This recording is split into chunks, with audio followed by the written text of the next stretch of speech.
السلام علیکم ورحمۃ اللہ وبرکاتہ۔ محترم ناظرین، ایک بہت ہی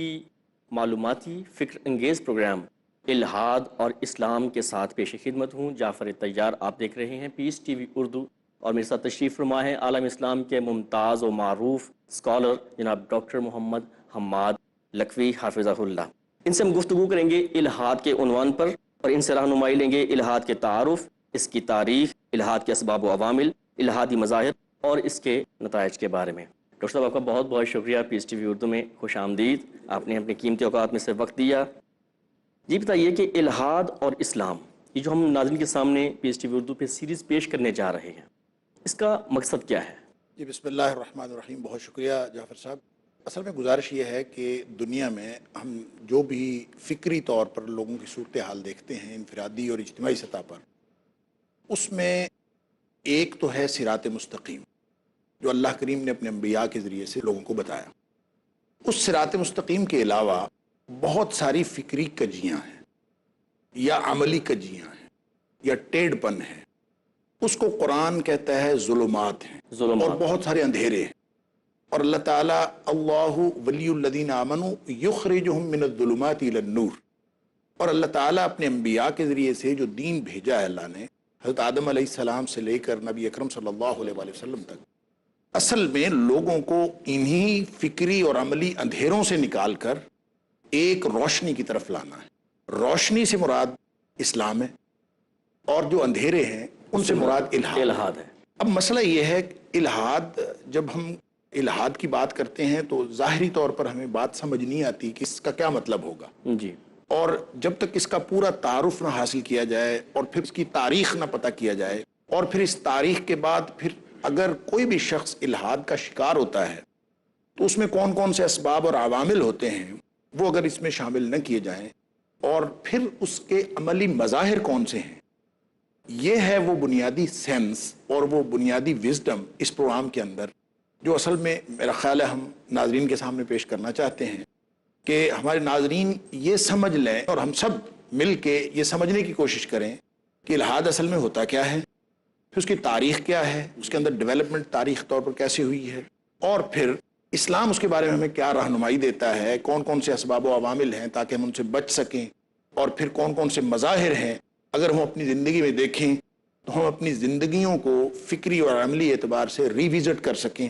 یہ ہے وہ بنیادی وزڈم جس کی وجہ سے یہ پروگرام ہم ناظرین کے سامنے یہ پوری سیریز پیش کرنے جا رہے ہیں۔ ناظرین، آپ نے دیکھا جس طرح ڈاکٹر صاحب نے اس کا ابتدا میں تعارف کروایا، اس سے یہ ظاہر ہوتا ہے کہ یہ بہت ہی امپورٹنٹ ٹاپک ہے الہاد۔ ظاہری طور پہ ایک غیر معروف لفظ ہے جو عام آدمی شاید اس کے معنی و مفہوم سے بھی واقف نہ ہو، تو میں چاہوں گا ڈاکٹر صاحب اس کا لغوی اور اصطلاحی معنی کیا ہے، وہ ذرا آپ ارشاد فرما دیجیے۔ دیکھیں، عربی میں کوئی بھی جو لفظ ہوتا ہے اس کا ایک روٹ ہوتی ہے، اور اس کی جو روٹ ہے وہ 3 حروف ہیں، لام، ہا اور دال، اور اس روٹ سے جو بھی لفظ آتا ہے اس کا بنیادی طور پر مطلب یہ ہوتا ہے کہ کوئی چیز جو اپنی اصل سے ہٹ جائے، اصل سے جو چیز ہٹ جائے یا ایک طرف کو جھک جائے، اس کو لغوی اعتبار سے کہتے ہیں لحد۔ اور آپ نے سنا ہوگا کہ ہم جب قبر کھودتے ہیں اس کو قبر کی لحد بناتے ہیں، قبر میں بھی لحد بناتے ہیں۔ اصل میں اس میں بھی 2 مختلف قسم کی قبریں بنتی ہیں، ایک تو وہ قبر ہے جس کا گڑھا درمیان میں کھود کے پھر درمیان میں ہی بنایا جاتا ہے، ایک نیچے چھوٹا گڑھا جس میں مردے کو، وہ لحد نہیں ہوتا۔ وہ لحد اصل میں پہلو دار قبر ہوتی ہے، یعنی جو سیدھا گڑھا کھودا اور اس کے ایک سائیڈ پہ جب ایک گڑھا بناتے ہیں، پہلو دار قبر کو لحد کہتے ہیں، اور وہ بھی اسی وجہ سے ہے کہ وہ سیدھی اس سمت سے ہٹی ہوئی ہوتی ہے، اس سمت سے ہٹی ہوئی ہوتی ہے، اور یہ اصل میں مانوی مناسبت ہے۔ اور پھر اگر ہم اس کو لغوی طور پر اس کا استعمال دیکھتے ہیں تو 3 مختلف طرح کے استعمال ہمیں ملتے ہیں، جس کا ذکر قرآن پاک میں بھی، یعنی قرآن پاک میں یہ لفظ بار بار استعمال ہوا ہے، اور ان مختلف مقامات سے جب ہم دیکھتے ہیں تو لغوی اعتبار سے بھی ہمیں 3 الگ الگ اس کے پہلو ملتے ہیں۔ مثلا میں عرض کرتا ہوں کہ قرآن پاک میں اللہ تعالیٰ نے ان لوگوں کے بارے میں فرمایا ہے کہ جو لوگ قرآن کے بارے میں جھگڑتے ہیں، اور اللہ تعالیٰ نے نبی پاک صلی اللہ علیہ وآلہ وسلم کی زبان کا تحفظ کرتے ہوئے فرمایا۔ لوگ یہ اعتراض کرتے تھے نا کہ نبی کریم صلی اللہ علیہ وآلہ وسلم جو ہیں وہ کسی سے غالباً سیکھتے ہیں قرآن، کسی اور سے، اور جس شخص سے سیکھتے تھے، سیکھنے کا جو الزام لگاتے تھے لوگ، اس شخص کی زبان جو تھی وہ عربی نہیں تھی، عربی نہیں تھی۔ اللہ تعالیٰ نے قرآن میں فرمایا لسان الذی یلحدون، جس کی زبان کے بارے میں وہ جھگڑتے ہیں آپ سے، اعجمی، وہ تو اجمی زبان ہے، وہذا لسان عربی مبین، قرآن تو عربی میں ہے۔ اور قرآن تو ایک واضح عربی مبین میں ہے، تو لہٰذا یہ ان کا اعتراض ہی غلط ہے۔ تو یہاں پہ اللہ تعالیٰ نے یلحدون کا لفظ استعمال کیا، اس سے اہل لغت نے یہ نتیجہ نکالا ہے تاج العروس وغیرہ میں کہ اصل میں ہم کسی کو اگر کہیں گے کہ تم نے الحاد کیا ہے تو اس کا مطلب ہے ما رأیت وجادلت، کہ آپ نے گویا جھگڑا کرنا شروع کر دیا، تو اس سے ایک جھگڑے کا مفہوم بھی ملتا ہے۔ اسی طرح ایک مفہوم یہ ملتا ہے کہ حق سے پھر جانا، یمیلون عن طریق الحق، اہل لغت لکھتے ہیں کہ جب آپ ایک حق بات سے پھر جاتے ہیں، ایک طرف کو ہٹ جاتے ہیں۔ اصطلاحاً کس چیز کی یہ ترجمہ نہیں کرتا ہے؟ اچھا، میں اصطلاح پہ آنے سے پہلے ایک اور پہلو اس کا بیان کرنا چاہتا ہوں۔ قرآن پاک میں اللہ تعالیٰ نے اپنی صفات کے بارے میں فرمایا کہ وَلِلَّهِ الْأَسْمَاءُ الْحُسْنَى فَادْعُوهُ بِهَا وَذَرُوا الَّذِينَ يُلْحِدُونَ فِي أَسْمَائِهِ، کہ اللہ کے اچھے اچھے نام ہیں اور ان اچھے اچھے ناموں کے ذریعے سے اللہ تعالیٰ کو پکارا کرو۔ وَذَرُوا الَّذِينَ يُلْحِدُونَ فِي أَسْمَائِهِ، اور جو اللہ تعالیٰ کے ناموں میں، اللہ تعالیٰ کی صفات میں یا صفاتی ناموں میں جو الحاد کرتے ہیں، ان لوگوں کو چھوڑ دیجئے۔ اب اللہ کے ناموں میں الحاد کیا ہے؟ اس سے یہ لغوی مفہوم نکلتا ہے کہ وہ نام جو اللہ، یا وہ صفاتی نام جو اللہ کی صفت ہے اور اللہ کا استحقاق ہے کہ خالق کو وہ نام دیا جائے، وہ اگر اللہ کو نہ دیا جائے تو بھی الحاد ہے، اور اگر وہ نام جو اللہ کی شایان شان ہے وہ کسی اور کو دے دیا جائے، مخلوق تو بھی الحاد ہے، تو بھی الحاد ہے۔ یعنی غیر مستحق کو استحقاق دے دینا بھی الحاد ہے اور مستحق کو استحقاق نہ دینا بھی الحاد ہے۔ یہ یہاں سے یہ بات سمجھ آتی ہے۔ تو یہ اس اعتبار سے گویا لغوی مفہوم کا خلاصہ یہ ہے کہ ہر وہ بات جو سیدھی راہ سے اور راست فکر سے ہٹی ہوئی ہوگی اس کو ہم الحاد کہہ سکتے ہیں، اور اس میں جھگڑا بھی آ جاتا ہے، اس میں حق سے پھرنا بھی آ جاتا ہے، اس میں غیر مستحق کو استحقاق دینا یا کسی کا استحقاق چھین لینا، یہ ساری باتیں لغوی طور پر اس کے اندر شامل ہیں۔ اب آ جائیں آپ اصطلاح پہ جو آپ نے سوال کیا۔ اچھا، اصطلاحاً جو اس کا مفہوم بیان کیا جاتا ہے وہ اصل میں یہ ہے المیل عما یجب اعتقادہ وعملہ،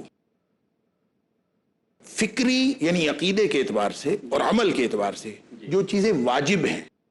ان سے اگر کوئی شخص ہٹ جائے یا کسی طرف جھک جائے، المیل کا مطلب ہوتا ہے جھک جانا، تو کوئی شخص اگر اس سے جھک جاتا ہے تو وہ الحاد ہے۔ یعنی ہر وہ چیز الحاد ہے جو واجب عمل یا واجب عقیدے سے ہٹی ہوئی ہو۔ یہ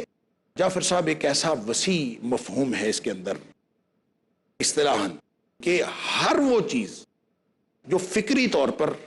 جس کا عقیدہ رکھنا واجب ہے، اور ہر وہ عمل جو عملی طور پر واجب ہے اللہ کی طرف سے، ان میں سے کسی بھی چیز کو آپ راہ راست سے ہٹ کے سر انجام دیں گے یا راہ راست سے ہٹ کے عقیدہ رکھیں گے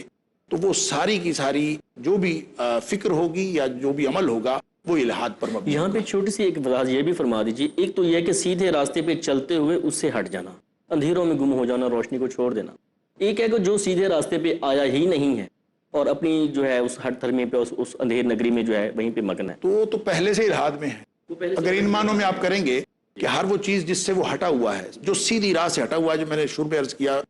ایک طرف ظلمات ہے اور ایک طرف نور ہے، تو اللہ کا دین نور ہے اور اس کے علاوہ سارے اندھیرے ہیں۔ اور اس میں آپ دیکھیں کہ یہ بڑی لطیف حکمت اس کے اندر شامل ہے کہ آپ دیکھتے ہیں کہ ظلمات جمع ہے اور نور واحد ہے، اللہ کا دین واحد، اور یہ مختلف ظلمات ہیں۔ وہ آپ کہیں کہ تھوڑا ہٹا ہوا ہے، زیادہ ہٹا ہوا ہے، عملی طور پر ہٹا ہوا ہے، فکری طور پر ہٹا ہوا ہے، اقسام ہیں، یہ 20 اقسام ہیں، اور یہ سارے کے سارے اندھیرے ہیں جو اللہ کے دین سے ہٹا ہوا ہے، اور اس دین سے ہٹا ہوا جو اللہ کے رسول صلی اللہ علیہ وسلم نے اللہ کی طرف سے لا کے ہمیں دیا، کیونکہ بنیاد تو یہی ہے نا۔ دیکھیں، دین ہے اللہ کا، ان الدین عند اللہ الاسلام، اور اللہ تعالیٰ نے یہ دین دیا جبریل امین کو جو امانت دار فرشتہ ہے، اور وہ لے کے آیا اور اس نے نازل کیا نبی اکرم صلی اللہ علیہ وسلم کے قلب اطہر پر، جو صادق و امین ہے، صادق و امین، نازل بہ الروح الامین، اللہ تعالیٰ قرآن میں فرماتا ہے امانت دار فرشتہ لے کے آیا، اور نازل کہاں کیا ہے؟ علی قلبک لتکون من المنذرین،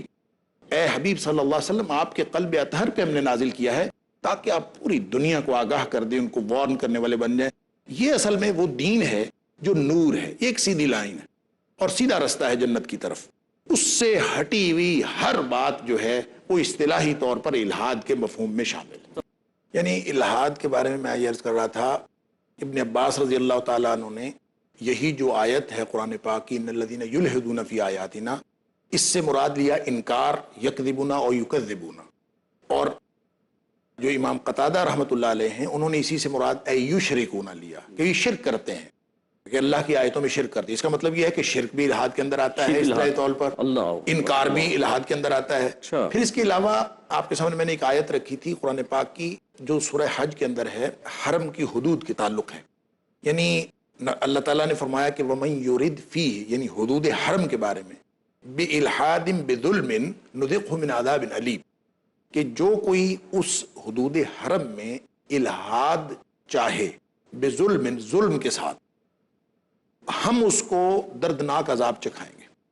اب یہاں سے اس سے الحاد کیا مراد ہے؟ الحاد سے مراد یہ ہے کہ نبی پاک صلی اللہ علیہ وسلم نے جو وضاحت فرمائی حدود حرم کی جو شرائط ہیں، اس میں یہ کہ وہاں پہ کوئی ادنا ترین معصیت بھی ظلم ہے، تو اس کا مطلب یہ ہے کہ جو ادنا ترین معصیت ہے وہ بھی الحاد کے زمرے میں آ جاتی ہے۔ قرآن پاک کے اس مفہوم سے ہی بات سمجھ آتی۔ امام بخاری رحمۃ اللہ علیہ نے ایک روایت نقل کی ہے اور مرفوع روایت ہے، نبی پاک صلی اللہ علیہ وسلم نے فرمایا کہ اللہ تعالیٰ کے نزدیک 3 لوگ جو ہیں وہ بڑے مبغوض ہیں، یعنی اللہ کا غصہ ان کے اوپر ہوتا ہے۔ ابغض الناس الی اللہ ثلاثہ، 3 لوگ ایسے ہیں جن کے اوپر اللہ تعالیٰ کا بہت غصہ ہوتا ہے، ناراضگی ہوتی ہے، اللہ کا غضب نازل ہوتا ہے، اور وہ 3 یعنی سب سے زیادہ ابغض الناس، لوگوں میں سب سے زیادہ۔ اس کے بارے میں نبی پاک صلی اللہ علیہ وسلم جو پہلا ارشاد فرمایا ملحد فی الحرم، سب سے پہلا وہ جو ہے جو حرم میں الحاد کرے۔ اچھا، اب حرم میں الحاد سے مراد یہ ہے کہ کوئی آپ ایسا کام کرتے ہیں جو حرم کی شان کے خلاف، جو حرم کی حدود حرم کی جو شرائط ہیں ان کے خلاف کوئی بھی کام آپ ایسا کرتے ہیں، جو پابندیاں لگائی ہیں ان پابندیوں کو وائلیٹ کرنے کا نام ہو جائے گا الحاد۔ اور یہ قرآن سے بھی ثابت ہو گیا اور نبی پاک صلی اللہ علیہ وسلم کی صحیح حدیث سے بھی ثابت ہو گیا کہ ہر وہ کام جو اللہ اور اس کے رسول صلی اللہ علیہ وسلم کی ناراضگی کا کام ہوگا، وہ اگر حدود حرم میں کیا جائے گا تو وہ الحاد کے زمرے میں ہے۔ وہاں پہ فرمایا کہ وَمَن يُرِدْ فِيهِ بِإِلْحَادٍ بِظُلْمٍ قرآن میں، اور نبی پاک صلی اللہ علیہ وسلم ملحد فی الحرم۔ اور اس کے علاوہ جو باقی 2 آپ نے فرمایا مبتغٍ فی الاسلام سنت الجاہلیہ، جو اسلام کے اندر آنے کے باوجود وہ آ کے جاہلیت کا طریقہ شروع کرے۔ اور تیسرا شخص نبی پاک صلی اللہ علیہ وسلم وہ شخص ہے جس نے کوئی ایسا کسی شخص کو قتل کرنا چاہا جس کا قتل روا نہیں تھا، بغیر حق، مطالب دم امرئ بغیر حق، جو کسی آدمی کا خون کرنا چاہے بغیر، لیوری قدمہ، کہ وہ چاہتا ہے کہ اس کا خون بہائے، یہ اس کا مطلب یہ نہیں کہ قتل کر دے، خون بہائے نہیں، خون بہانا چاہے، یہاں پہ نقطہ یہ ارادہ کرے خالی، کسی شخص کو صرف مارنا چاہے تو وہ بھی اس کے اوپر وہ ان 3 لوگوں میں سے جس پر اللہ کا غصہ نازل ہوتا ہے۔ دین امن کی اس سے بڑی اور کیا دلیل ہو سکتی ہے؟ تو یہ گویا یہاں سے یہ بات ثابت ہوئی کہ الحاد جو ہے وہ معصیت، اگر ادنا معصیت حرم کے اندر کی جائے گی یا حدود حرم سے باہر بھی کوئی ایسی معصیت جو ظلم کے زمرے میں آتی ہے، ادنا معصیت حرم میں ظلم کے زمرے میں آئے گی، اور جو بھی خلاف عدل بات کی جائے گی وہ چاہے حدود حرم سے باہر ہو وہ ظلم ہوگی، اور یہ ظلم اور معصیت بھی الحاد کے اندر شامل ہے۔ ایک اور بات جو ابن عاشور نے التحریر والتنویر، ابن عاشور کی تفسیر ہے، انہوں نے اس کے اندر ایک نقطہ لکھا ہے کہ وہ یلحدون، یہ جو سورہ فصلت کی آیت ہے نا، اس میں یلحدون کی تفسیر میں وہ لکھتے ہیں الطعن فی صحتها،